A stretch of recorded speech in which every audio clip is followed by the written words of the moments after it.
In this Big Tractor Power video, we're going to take a look at the origins of the AGCO Corporation, which is based in Duluth, Georgia. AGCO is one of the largest farm equipment manufacturers in the world. They sell farm equipment through 4,200 dealers located in 140 countries, and in 2017, the company had over $8.3 billion in sales. Many Big Tractor Power fans and viewers have asked, how did the AGCO Corporation get its start? The company began nearly 30 years ago through a management buyout of the Deutz-Allis Corporation, and then quickly acquired many brands in North America as well as Europe and other parts of the world to become the global manufacturer that it is today. In this video, we're going to take a look at the North American side of AGCO and its history. AGCO offers a variety of core farm equipment brands, including Massey Ferguson, which manufactures subcompact tractors all the way up to high horsepower row crop machines, as well as combines and a full line of hay tools manufactured in Heston, Kansas. Challenger is another AGCO brand that focuses on high horsepower tractors all the way up to 600 horsepower, primarily being manufactured in Jackson, Minnesota. The Fendt brand is manufactured in Ochtoberdorf, Germany. These tractors are among the most advanced and technological tractors on the market today, capable of high speeds in the field and on the road. The Gleaner combine brand is the best-selling harvester line from AGCO. It is manufactured in Heston, Kansas, and Gleaner introduced the first self-propelled combine back in 1923. Other brands from AGCO sold in North America are the White Corn Planter line, with planters available all the way up to 90 feet wide. There's also the Sunflower Tillage and Seeding line. Also, AGCO offers application equipment through Ro-Gator and Terra Gator sold at Challenger dealers. Today, AGCO stands for Your Agricultural Company. This brand has over 200 years of heritage in the farm equipment manufacturing business, which includes famous brands like Allis-Chalmers, known for its orange tractors, harvesters, tillage, and seeding equipment. Massey Ferguson, known all over the world for its tractors and combines. The Oliver Corporation, known for manufacturing tractors in Charles City, Iowa.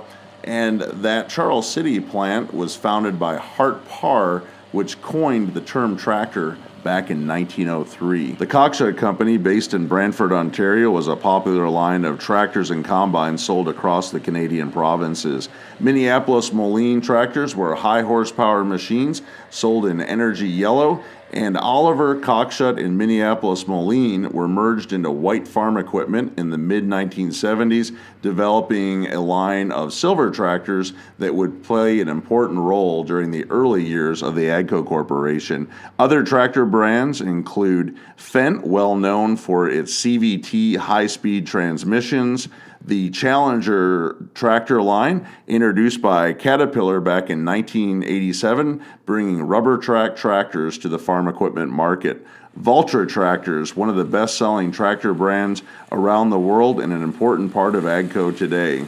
Other brands include New Idea, well known for manufacturing corn pickers, and the popular Uni system for harvesting a variety of crops, and introducing the first manure spreader back in 1899. The Gleaner combine line is an important part of AGCO and has been producing combines for over 95 years. Heston hay tools are a popular product of AGCO and have a 70-year history all to themselves. In the mid-1980s, Allis-Chalmers decided to sell its farm equipment division to the Deutz-Fahr Corporation based in West Germany.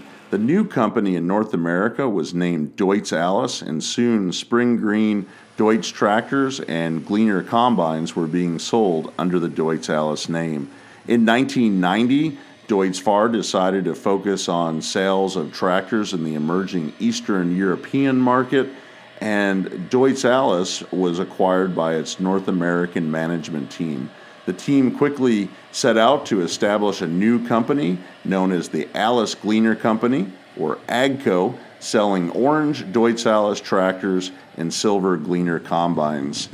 Quickly, the company began to expand with the acquisition of White tractors, Heston hay tools, New Idea farm implements, Massey Ferguson, and many other brands. In this next segment of the video, we're going to take a look at a VHS tape that I have in my farm equipment history collection. And this tape celebrated 10 years of AGCO history from 1990 through the year 2000, and it interviews AGCO's founder and first CEO, Robert Ratliff, and I can't think of a better person to explain the origins of AGCO and how all these tractor brands and farm equipment makers came together to form one of the largest farm equipment brands in the world.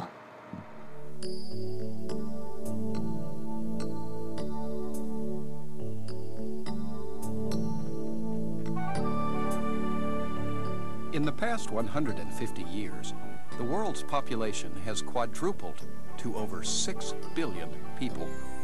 And the burden of providing food and clothing for each of them falls directly on the shoulders of those who see agriculture as their calling. Throughout history, innovators and inventors have stood by the farmer, improving his efficiency and productivity, helping shoulder his labor burden, and finding new and better ways to help him produce high-quality yields. But innovation is a never-ending process. And in 1990, the very first company to develop a multiple brand strategy in the manufacture and distribution of agricultural equipment was born. That company is AGCO.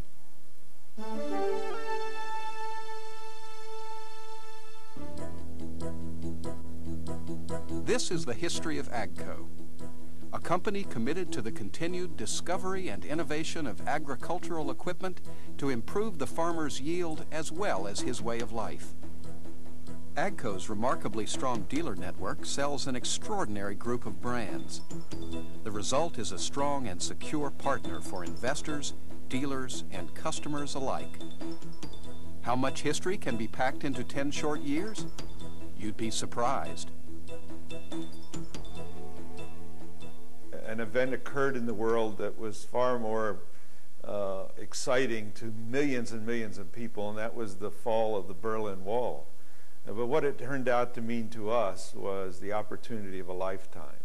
Because as a result of that, the German company that owned Deutz Allis at the time elected to focus all of their interests into Eastern Germany and elected to sell what they owned here in North America, and that was Deutz Allis.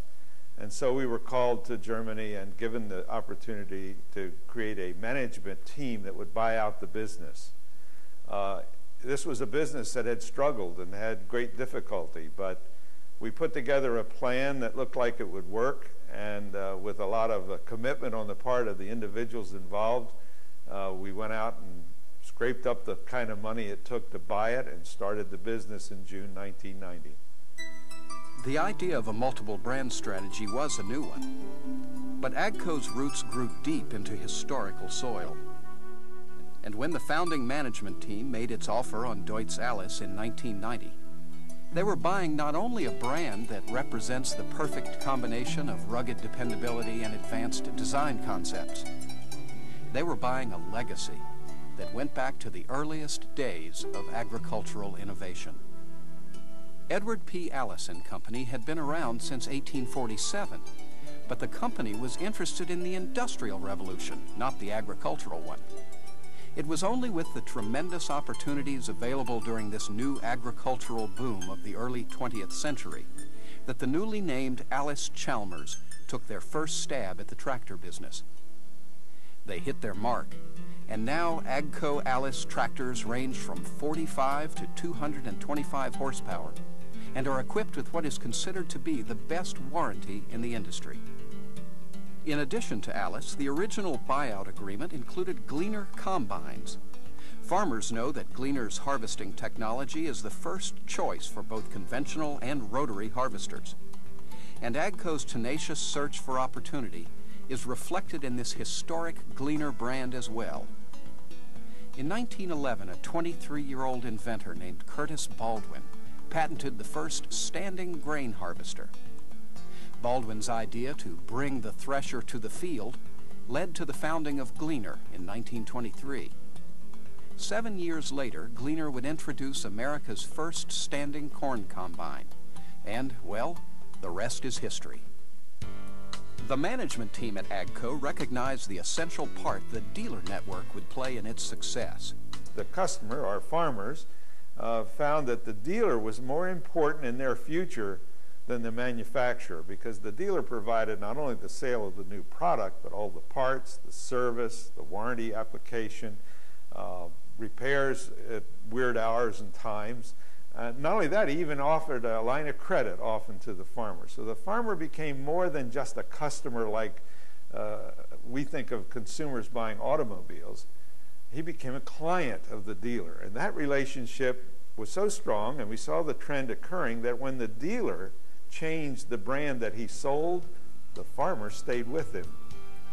And it was in this understanding of history that the company also made a key decision regarding branding. It would affect the nature of its acquisitions and the marketing of its brands. Well, we've learned over the years to use history as much as possible in making sound decisions.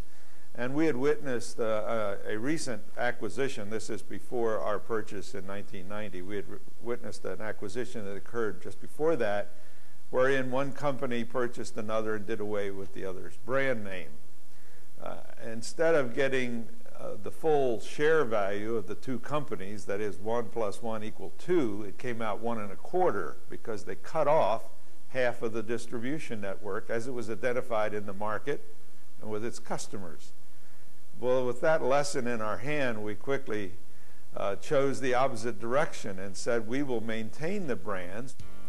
It was in 1991 that AGCO made its first acquisition after the original buyout, Heston.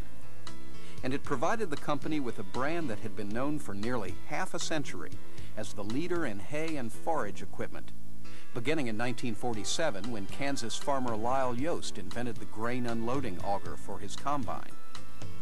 Heston's straw chopper was introduced in 1953 and marked the beginning of Heston's entry into hay and forage processing.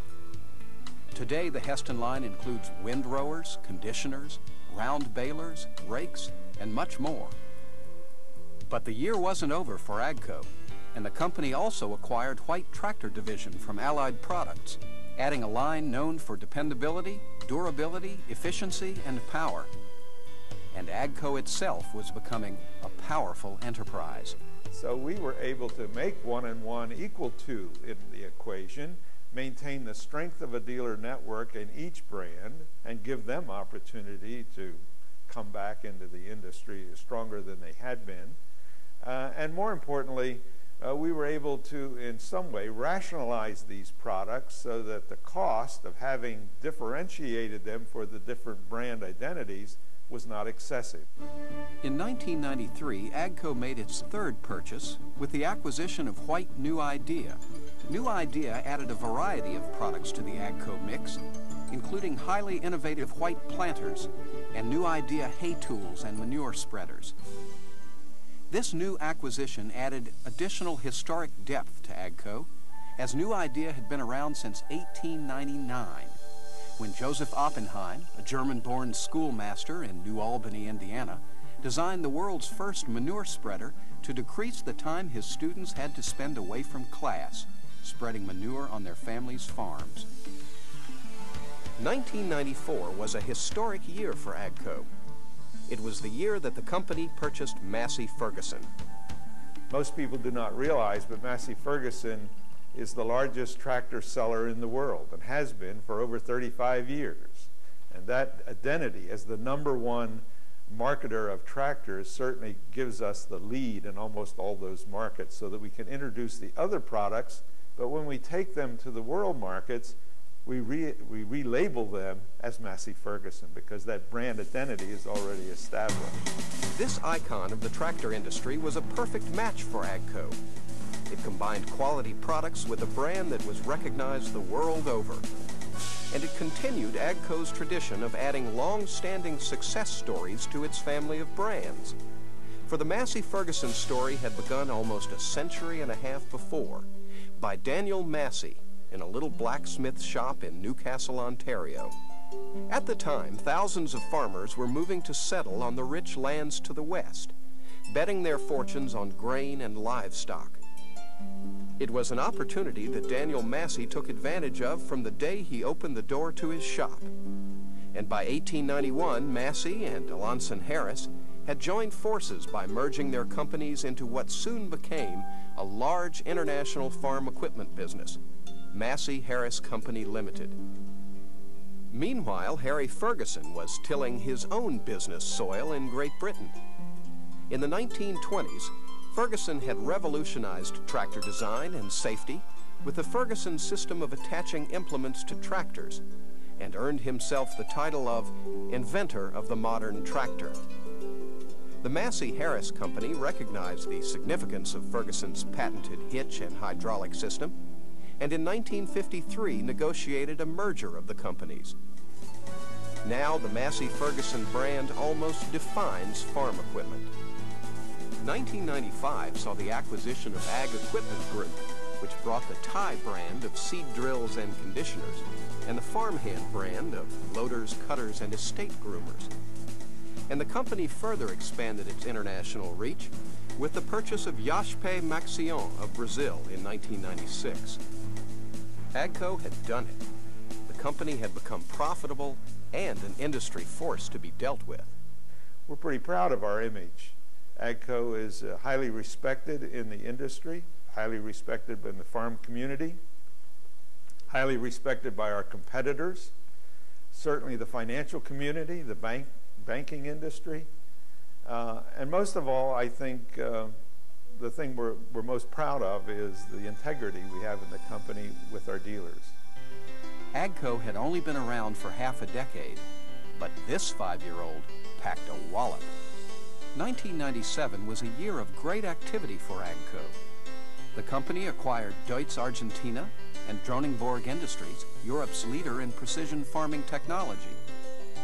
But among AGCO's purchases in that year, it is certain that the acquisition of Fendt tractors was the most widely heralded, for Fendt was Germany's top tractor brand. Established in the early part of the 20th century, Fendt was the first European company to introduce a small tractor, making it affordable for the small farmer to replace his horses with a machine. Over the years, Fendt would parlay the German penchant for engineering into major tractor innovations through the succeeding decades. Fendt's power transfer system in its Vario series, introduced in North America in February of 2000, is changing the face of high-intense farming throughout the world. AGCO acquired Spray Coupe and Wilmar in 1998, adding a complete line of sprayers, spreaders, and tenders. The company now had 17 brands, and it had proven that the multi-brand strategy was right for farmers, dealers, and investors alike. Was it all luck, or did we do something? And it wasn't just me. I mean, all the people around me that had worked so hard to make AGCO a success. And from that, I reflected that, you know, if we hadn't have done it, if we hadn't have made the decision to do AGCO, to make AGCO, well, it would have never happened. Nobody would have known the difference.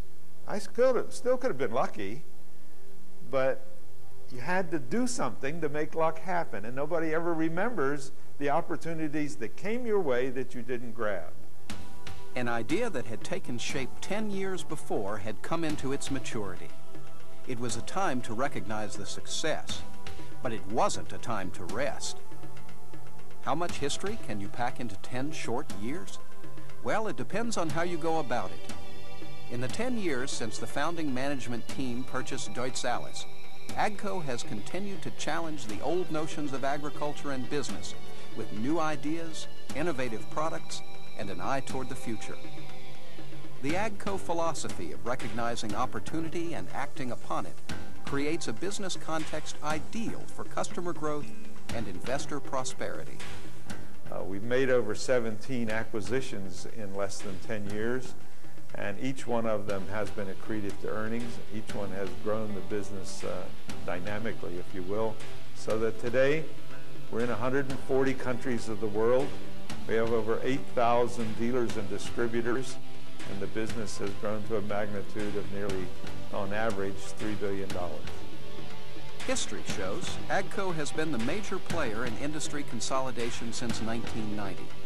They have become to their dealers and to their dealers' customers the foundation of strength and commitment to the farming enterprise. The tenets of the AGCO philosophy have stood the test of time, as AGCO brands have proven since the earliest days of innovation in agriculture. And the same tenacity with which the early innovators approached replacing animal with machine lives on at AGCO today. I hope that you've enjoyed this Big Tractor Power video featuring the origins of the AGCO Corporation. The company has an amazing history, developing from Deutz Allis 3 decades ago, forming the Allis Gleaner company, quickly acquiring multiple brands to form the full-line farm equipment manufacturer that has become a worldwide powerhouse known as AGCO. I hope that you've enjoyed the history section of the video, hearing from Robert Ratliff, the founder of the company. AGCO has such a complex history, I thought it was the best way to hear directly from the person that started the company and how the company grew in its first 10 years of history. There's still a lot more AGCO history to tell, another 2 decades worth, and there are so many nuances in the company's history. I would like to explore them more here on Big Tractor Power YouTube. That requires me finding more of the historical machines and many of the brand new pieces that AGCO has on the market today. AGCO has a great history in Europe. There are many South American brands to cover. AGCO also works in Australia, Africa, China, and many other places around the world. So I hope that you'll stay tuned to Big Tractor Power for more AGCO information and history. And if you've liked this video, I hope that you'll consider subscribing to Big Tractor Power YouTube, where there are over 1,000 videos of farm machines in action. If you have any questions or thoughts about the video, please leave those in the comment section below, as I try to respond to every post that is made. If you would like to get a preview of what is coming on Big Tractor Power YouTube next, make sure to check out Big Tractor Power Instagram, where I share pictures and short video clips of what is currently being filmed. As always, thank you for watching.